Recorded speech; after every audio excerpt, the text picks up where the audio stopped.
Veneracion was there. Sabi ni Ian Veneracion. Sabi ni Ian Veneracion, bro, punta ka sa bahay ko, turuan kita magmotor. So, shout out Ian. My ultimate idol, Ian Veneracion. So sabi niya, punta ka sa bahay. Malapit lang siya. Just around the area. Tagaan na rin. Antipolo rin. Yeah. So I went to his house. So now I'm amazed. I see this. So, syempre, bikes, no? All the collection of bikes. I don't know, 10 bikes, hindi ko alam. Ang dami niyang motor. Pili ka lang dyan, siyan. You know, pili ka lang dyan. Gamitin natin yan, ikot tayo sa village. You know, like a kid, like a little brother. Yeah.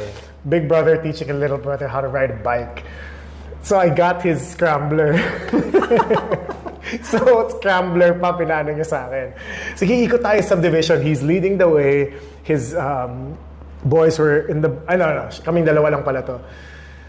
So I turned on his scrambler and yung torque ng gano'n, sabi niya, bro,